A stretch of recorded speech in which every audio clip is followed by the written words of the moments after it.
with the help of advanced analytics and play-by-play data, we can quantify how LeBron has shot when attempting a tying or go-ahead shot in the final 5 seconds of the fourth quarter or overtime. As of March 1st of this year, he was a very mortal 5 for 47, or 10.6% over the past 10. Holy shit. 5 for 47?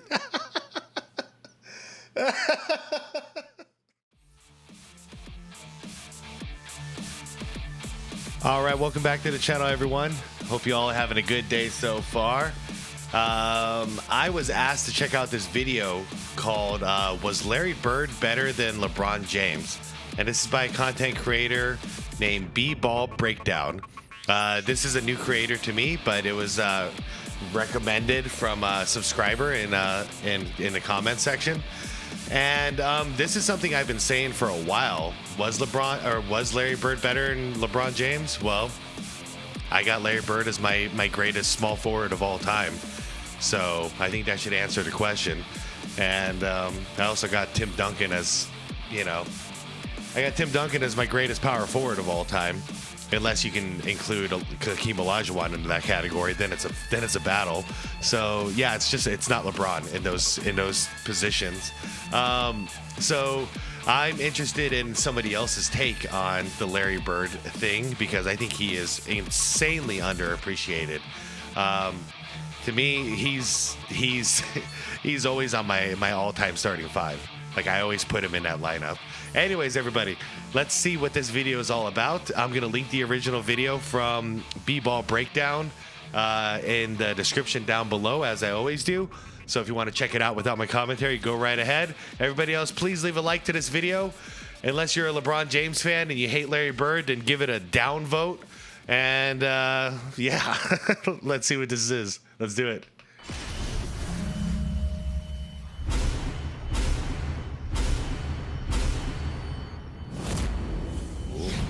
Hey sports fans, Coach Nick here, and welcome to B-Ball Breakdown. Are you a basketball nerd? Yeah. Chances are that you are. That's probably why you're here. Well, if you're a nerd, it's not far of a stretch to get to becoming a geek. And I've got an app for you called SeatGeek. And boy, is it a terrific place to get tickets for concerts or sporting events. And you can save $20 off your first purchase if you use my code. Right off the bat with the gambling. Our friends over at SeatGeek and use my code. Oh, it's not gambling, my bad. Over to those sporting events. Well, now let's. I'm sorry, it's not gambling. I'm so used to the gambling apps being promoted. That's my bad. My bad. Let's talk about LBJ versus LB. Larry Bird and LeBron James has been an interesting conversation on Twitter recently, and let me make one thing really clear. LeBron James has the highest basketball IQ of anybody in his generation, I think, or certainly the top two. And I think it might even get him in trouble because he thinks he knows a lot more than the coach does, which is debatable. Maybe he does. But either way, I want to make that clear as I make a nice comparison between him and Larry Bird's career and how they were very different but equally valuable and productive on the court. So if you want to dismiss Larry Bird so quickly because the footage of him is getting grainier and grainier every year that goes by, take a second, check out this argument, and then see what you think between Larry Bird and LeBron James. It's interesting. When it comes to the basketball IQ thing, I'm not so sold. But I can tell you, he's got like a photogenic memory. LeBron, he can remember. So did Jordan too. So certain people have this ability. They can remember minute little details of specific games and just like break down what was going on when there was like 32 seconds left in the third quarter of this random game. In whatever year. Basketball IQ wise, I'm not so sold, but when I hear him talk basketball, it does make a lot of basketball sense. But when I see his execution on the floor, so I think he does have some basketball IQ. I just don't think he's good at executing it on the floor. But maybe as like a coach or something like that, he'd actually be decent at it because he does have the brain for the job. When examining the career of LeBron James, you have to start with his body. At 6'9" and chiseled like a statue, his raw power and explosion is awe-inspiring. and the majority of his defining plays are ferocious dunks that reduce other professionals to whimpering children scurrying for cover as his flying death machine strafes the NBA landscape. While there is no question he's got serious skill, it's his athletic ability that has allowed him to ascend to the top of the game and stay there for so many years. Larry Bird also has had his share of dunks. And by the way, I might as well comment on that. I agree with his take there. It is his athleticism that has kept him valid in the game. It's not his fundamentals. He never really got those. He never really worked on those too much, it seems like. But his athletic ability is why he's still racking up points to this day. He keeps just putting the head down and doing a barrel roll right to the basket, you know. And now with the lanes wide open, he's got a clear path to the hoop. And if anybody obstructs that path, he just throws a couple of rib elbows, you know, right into the rib cage, and then he gets right in. It's usually forgotten that before injuries took their toll, Bird could move around the court pretty well, and while he doesn't necessarily elevate too high, he had no problem getting to the basket and finishing up near the rim amongst the trees. Yep, Bird was strong, and he was the opposite. He leaned into his fundamentals. His fundamentals was what got the job done. Let's start out by looking at their passing. Both have extraordinary numbers at the forward position. And while you might glance at this number and assume LeBron is the better passer, it's important to dive into the footage to see the similarities and subtle differences that exist between them. Yeah, LeBron gets assists, like he'll throw the ball into the post, and then AD will take like 3 dribbles, take multiple steps. It's like 10 seconds later, get a dunk, and then LeBron gets credit for the assist. Larry Bird had insane court vision, and he would spoon feed his players. So it would literally be a catch and shoot or a catch and dunk. And I'm old, so that's how assists used to be counted back in the day. Magic Johnson is also another guy who's just amazing at that. Spoon feeds you. Steve Nash, another dude.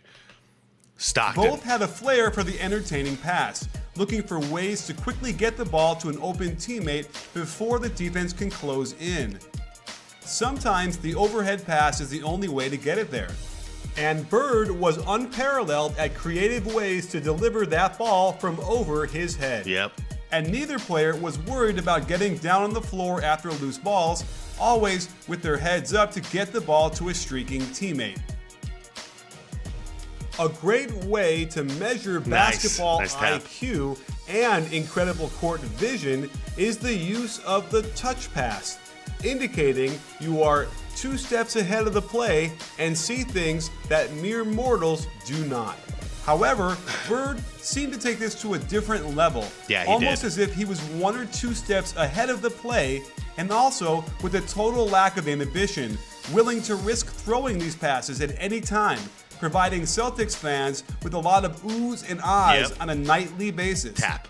Yeah, I'll dare to say he's better at the touch pass than anybody else I listed. LeBron, Magic, Nash. Like this was something that was specific with Bird. Also, when I see Jokic play nowadays, I see him doing that touch pass as well. And he's got my attention with that because it's not something we see very often at all. And it's very effective when you get good at it, as we see with Bird. And even on the defensive side, he had the IQ to not only see where the pass is going, but to get it right to a teammate immediately. From the post, they both had a flair for finding openings in unconventional ways. But Bird gets the edge here for sheer volume of post-ups, something he got the opportunity to do much more often in the low post heavy 80s. Yep. Both LeBron and Larry could thread the needle better than just about anybody else in the league, with a brilliant mixture of both touch, accuracy, and power. Yeah, LeBron has to play point guard, so he's more of a top of the key. From this zone to this zone, that's where he gets most of his assists. Bird, he embraced his height. So he'd be in here in the post. And I don't know what it is about nowadays, but nowadays nobody seems to have court vision with their back facing the basket. Nobody could read the offense anymore. But Bird and Jordan and quite a handful of other guys Barkley was another one off the top of my head. Duncan too. Just listing some guys who can catch the ball in the post here with their back facing the basket, yet they still have full court vision, and a lot of times they'd get the assist right here. Somebody cutting to the basket, catching down low, and they got to flip it. Like we've seen Bird do it 1,000 times already in this video, where he throws it behind his back over his head. That's just court vision. And LeBron's immense strength allowed him to make long, down-court passes right on the numbers, be it an overhead bounce pass from 35 feet or even 60 feet, or a full-court baseball pass right in the hands. And Bird maximized his athletic ability by being ahead of the play. And Hold on, that one's sick right here. Bird, because he's gonna catch it and then chuck it midair. That's hard. You don't have a lot of strength when you're midair like that to throw a ball. maximize his athletic ability That's crazy. by being That's all upper body. ahead of the play and possessing the most accurate baseball Touchdown. pass of all time. LeBron definitely had a sense of entertainment when What he could possessed him to do this, by the way? He's throwing it. He's going to chuck it from out of bounds into Kevin McHale, who's got two guys on him, and he's still going to land it. Look at this. ability by being ahead of the play on, right here. and possessing the most accurate baseball pass Look at that. Look at that right here. How did he do that? Great catch. Great catch, too. of all time. Mr. McHale. LeBron definitely had a sense of entertainment when he could dazzle the audience with no-look passes, or flying behind the back dimes to bigs down low, or wrap around lasers to get you out of your seat. Yeah, that's a good one right there.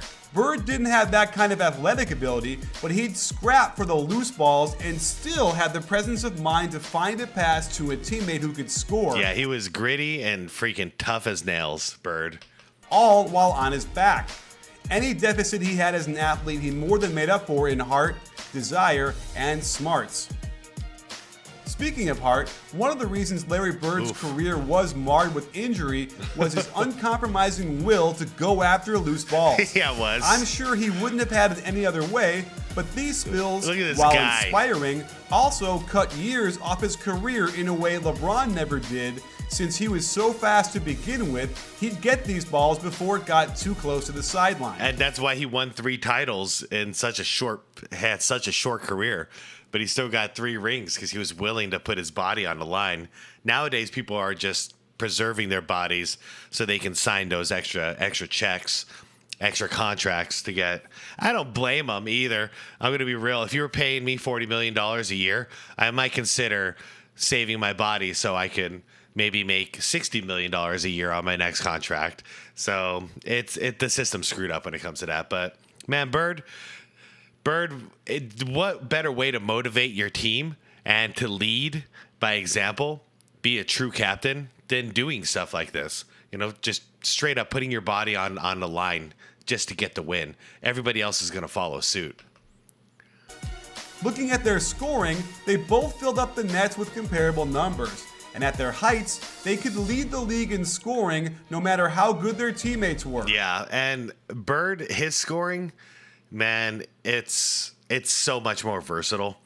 LeBron, the majority of his points are coming in from 4 feet and in, so dunks, layups, stuff like that. And Bird was getting it everywhere, from the inside to the post to deep balls to deep middies, whatever it was. He's a natural pure scorer. However, there wasn't too much similarity in the way they scored. Yeah.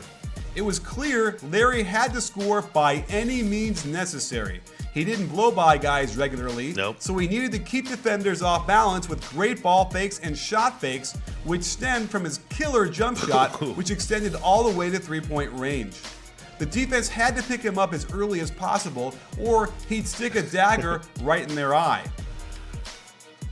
While it might not have been as aesthetically pleasing as a Jordan or Dr. J, he simply had it. The Yep. ability to make shots from all over the court, any angle, at any time. Yeah, you throw as many bodies as you want at Bird, and he's still going to figure out a way to get the shot off. But he had to work really hard. LeBron, when he's out in the perimeter, a lot of people sag off him and dare him to shoot the shot. Man, if they did that with Bird, forget about it. It would be game over. Every single time it would be game over. But yeah, the strategy for LeBron is to use his athleticism to break past his opponent and get into the paint and then dunk it or lay it up or drop the ball off at that point. But Bird couldn't. First of all, the lanes were clogged in the 80s. So Bird, even if he did blow by his first guy, he's got another 3 guys in the paint clogging the lane that he's got to get a shot off against. But even then, he didn't have the first step quickness to blow by his opponent. So he had to get much more creative on the offensive end, and thus leading him to be one of the most natural, gifted scorers I've ever seen. He's just pure, just a pure shooter. And aside from the similarities between these few shots, the contrast of LeBron's scoring couldn't be bigger. Yeah, it's like a bull. While the 80s was dominated by cutting and post-ups, LeBron's era allowed him all sorts of pick and roll opportunities out top. And once he got going downhill, there were very few defenses that could have any hope of stopping him once he took off from the dotted line on in. Damn. And his teams have always provided him with ample opportunities. Yeah, you guys noticing the trend though? It's all 4 feet in. So layups, dunks. This is his game, which is interesting because he's a perimeter player. He's a point forward, but he gets all of his points on the inside. Very weird player. To isolate on his man one-on-one whenever he wanted. And while he's had moments of being effective from deep, without question, he's made his living on sizing up his defender, putting his head down, and just downshifting toward the hoop on a path of rim destruction. Yep. Another big difference is in transition. Bird would be part of a team fast break and could finish with the best of them, but LeBron was always a one-man transition game, the rare player who simply couldn't be stopped unless bear-hugged by 2 defenders and practically brought down to the ground. One area Larry was far superior in was his use of the left hand. There were sections of whole games where he'd only shoot with his offhand. Yeah, he did it when he was bored. He would just tell his teammates, yeah, I'm going to shoot with my left today. And he had such control and touch with it, you'd never know exactly how to guard him once you got within 10 feet of the basket. Oh yeah, these old guys can't go left though, right? Freaking Bird was interchangeable. He was ambidextrous. I can't think of another player who used his ability to score with his offhand as often as Bird did, and even 25 years later, these are still the most impressive of his highlights, something LeBron cannot do. Yep. Agreed. This is a As cool for breakdown. Rebounding, Bird was Hold up. You got a subscriber. B-Ball Breakdown. Thank you for the suggestion on this video. This is cool. This is really fun. simply better at. Rebounds, yeah. Bird, because Bird actually played his size, so he was in there battling for rebounds a lot more. And the interesting thing is, there was a lot less scoring going on, so a lot less shots, therefore a lot less rebound opportunities. But this 10 rebounds per game just shows his willingness to battle down low in order to get those rebounds. And LeBron in an inflated era with a lot more scoring, meaning a lot more shots and a lot more rebound opportunities, he's not in there battling. He's out in the perimeter, even though he's one of the tallest guys on the court. At it. A testament to his tenacity and footwork, since he wasn't getting above the rim to snatch rebounds, but he consistently grabbed more boards per game his entire career. While the spacing was different back then and small forwards got to hang around the basket more, he still seemed more willing than LeBron to mix it up down low and grab the ball any way he could. For sure.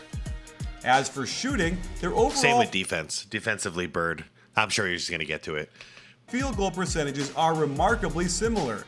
But as we showed earlier, LeBron does the vast majority of his damage near the rim, where Larry was able to match the field goal percentage by taking many more shots from outside. Yeah, that's like comparing Shaquille O'Neal's shot chart and field goal percentage to Michael Jordan's or something. Or even worse, Kobe Bryant, because he took even harder shots most of the time. Like, it's just not comparable. It's apples and oranges, that kind of field goal percentage. So one guy just, dunking and laying it in, and the other guy, as we saw, Larry Bird, is hitting it from all over with multiple defenders on him most of the time. As for the outside shooting, this isn't really close. And the only reason his three-point numbers aren't gaudier is the simple fact that hardly any threes were taken back then, much less practiced. Yep. And yet Bird still shot over 40% 5 times. Look at his gangster in his warm-up jacket doing a three-point derby and still winning, by the way. Including 2 50-40-90 seasons.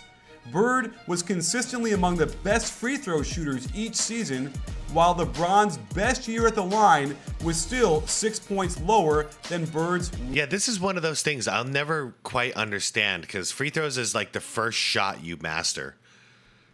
And LeBron James still can't do it. LeBron's free throw percentage is terrible. I don't understand. Worst year.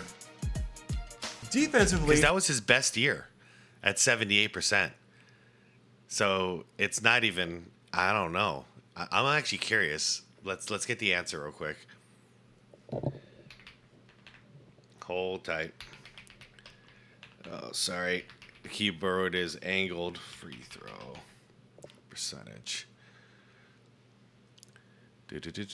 Percentage by career. Oh, 73% for his career. Okay. So, yeah. I mean, 73%. And Larry Bird's worst free throw percentage year is 83. But his worst year is that much better than LeBron's average. I don't understand it. That one I never will understand. How he can be so bad from the free throw line. 6 points lower than Bird's worst year. Defensively, there wasn't much of a contest. At his height, LeBron would guard 4 positions, filling whatever role they needed from shutting down the point guard to handling the power forward down low. Yeah, this only lasted 4 years in Miami, though, because you're in a Pat Riley system and you got like D. Wade and Haslam grinding you about this. LeBron actually did play defense for 4 years. Well, maybe 3. About 3 out of those 4 years. The first year, not so much. But outside of that, he's gotten away with playing incredibly lackadaisical on a defensive end. His most profound finals moment wasn't an offensive move, but an incredible block that saved Game 7 for the Cavs. And while he doesn't bring this kind of dominance consistently anymore, he's got it in him when he needs to call upon it. Bird was a smart defender and knew how to use his positioning to make up for his lack of quickness and strength. Interestingly, if you look at defensive win shares, Larry Bird actually ranks ahead of LeBron James by 1 spot. And that's because all of his basketball genius we saw on the offensive end translated to the defensive side of the ball as well. For sure. Most of these breakaways, these fast breaks are started with a Larry Bird steal or a rebound for that matter. And when he was young and healthy, he made some plays that might, just might, remind you of some of the things we saw LeBron do. His quick hands allowed him to strip the ball, and in fact, he averaged the same amount of steals per game that LeBron does now. He was in the average to a little above average rank on defense, and when coupled with his elite offensive production, his overall impact on the game was still remarkable. In fact, looking at a modern stat like value over replacement player, Bird ranks 9th all-time in the NBA.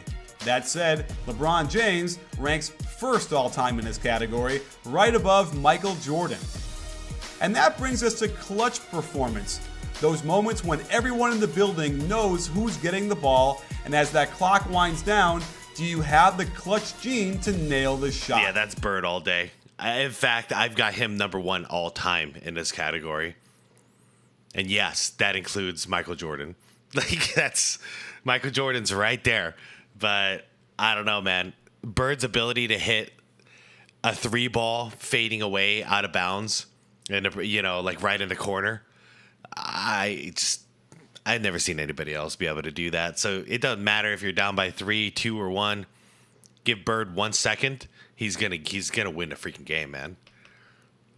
While we don't have the advanced stats from Bird's era, we're going to have to use anecdotal evidence to show that time and again, the Celtics went to him in the waning seconds of the game, and it was a rare occasion when he didn't come through for them. What the hell is that shot? I know it's blurry, but just look at this nonsense. And it was a rare occasion when he didn't come through for them.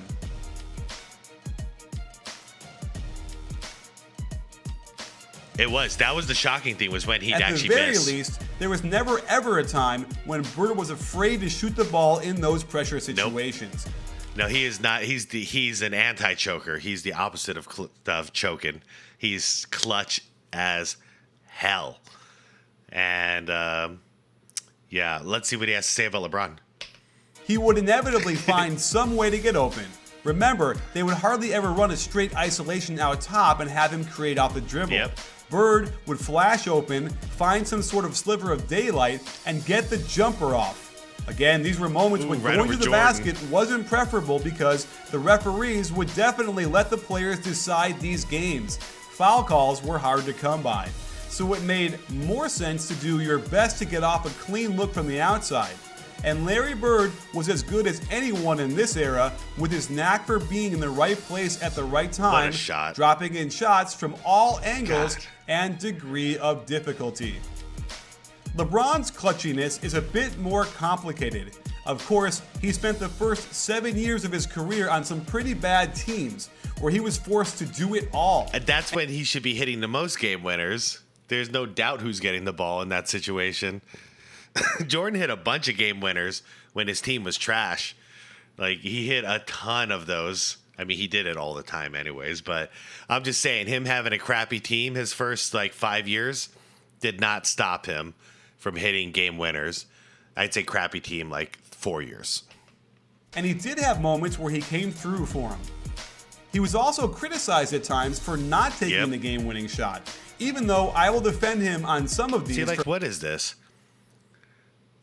He's gonna dish it to Haslam. I mean, I know Haslam can hit that shot, but come on, man, you're supposed to be the GOAT.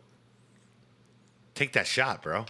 The game-winning shot, even though I will defend him on some of these for making the right basketball play, something he's always been focused on doing to his credit. Yeah, it's the right basketball play the entire game until do or die, you need a basket. The best player on the team, scoring-wise, is supposed to take that shot. That's where it's not the right basketball play anymore. But if this was the first quarter, you're getting all your teammates warmed up, getting everybody involved. Hell yeah, that's the right basketball play. That's how you run a team. Clutch time, do or die, one shot to live, one shot to die. If you're really the greatest, you're supposed to take that shot. Guys like Bird and Jordan and Kobe, Barkley even, D Wade, they all knew that was their job. For some reason, you ran away. However, there have been a few times where he hasn't been the man down the stretch, and it has opened him up to quite a bit of criticism for not being that clutch player. Mark Stein wrote an article on ESPN.com about this. What kind of trash was that? So this even the series up with Boston here. Let's see. Okay. Let's see. They're probably going to trap him and he freaks out. Stretch, and it has opened him up to quite a bit of criticism for not. Okay. Oh yeah, no. Boston knows exactly how to take him out. So he's going to go up here. They're going to freaking trap him. Being that clutch. Oof, man, he almost got the ball right there. Yeah, I mean, okay, this is the right read, I guess. But is this really the last shot you want? I wouldn't think so. I think you're supposed to take this last shot. Maybe you should have got the ball in the post or something. Player. Mark Stein wrote an article on ESPN.com about this, and with the help of advanced analytics and play-by-play data, we can quantify how LeBron has shot when attempting a tying or go-ahead shot in the final 5 seconds of the fourth quarter or overtime. As of March 1st of this year, he was a very mortal 5 for 47, or 10.6% over the past 10. Holy shit. 5 for 47?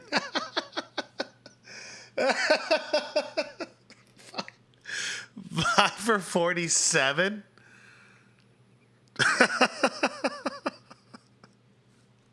This is your GOAT? Oh, no.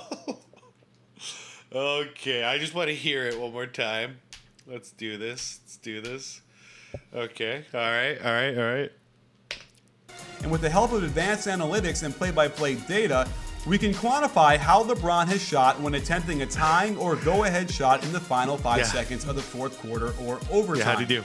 As of March 1st of this year, he was a very mortal 5 for 47, or 10.6% over the past 10 seasons, whereas the league average on these shots is 22.7%. Of course, his finals performance over the last 3 games this year did a lot to silence any critics on this matter, as he was the catalyst for an event that had never been done in the finals before. Yeah, those numbers are covering his entire prime, and then not involving the drop off that he had since 2016. So those numbers got to be even worse now. Coming back from a 3-1 deficit and leading both teams in points, rebounds, assists, steals, and blocks. They each have 3 titles, and Bird was Finals MVP twice, while LeBron won it 3 times. So the difference is with Bird, it was obvious who was the greatest out there.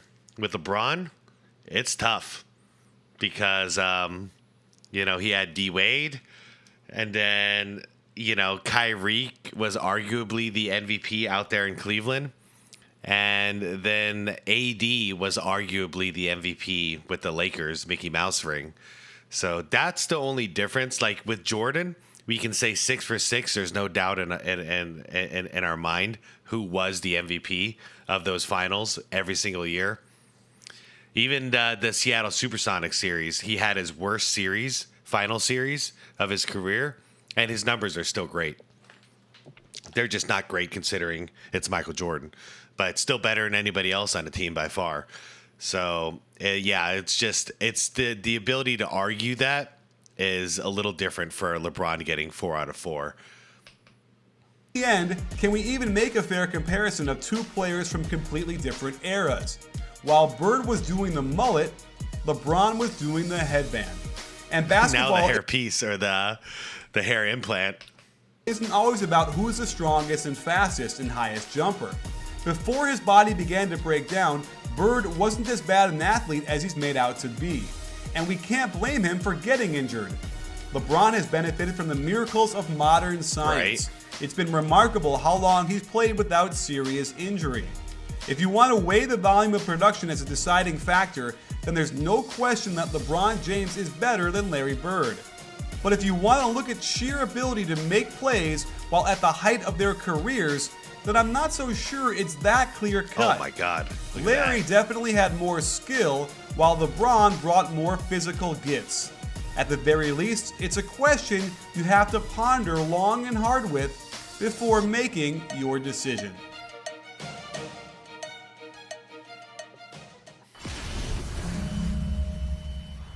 Great vid. Yeah, so I'm still sticking with Bird. I mean, LeBron has he was gifted with a freak body, man. So the amount of athleticism he has, like, he should be so much better than Bird. But Bird just a testament of when you're not born with those natural gifts, what hard work can really help you achieve. He had to work on every element of his game 10 times harder than anybody else in order to get that advantage, because he couldn't just out jump people. And he wasn't the strongest guy on the court. He was probably the toughest guy, but there's a difference between physical strength and just being tough and gritty. So basically, whatever that Bird had to make up for, he did. He made up for his athleticism with creativity and massive fundamentals. He wasn't the most physically strong man, so he out-hustled everybody, and he was just willing to be tough, and he took a lot of physical abuse in order to accomplish his goals. There's 2 completely different players, but if we're talking about who's the better basketball player, I got Bird all day, any day. He's just a better basketball player. LeBron is just more gifted. So I thought this was a cool video. I subscribed to the channel during my reaction here because I definitely want to check out more. So thank you very much for the suggestion. Put it down below. What do you guys think? Who's your guy? Bird? LeBron? Because I'm going Bird. And you can bash me in the comments all you want. I have no doubt in my mind, and I'm very confident with that decision. If I want to win, I want Larry Bird on my team. If I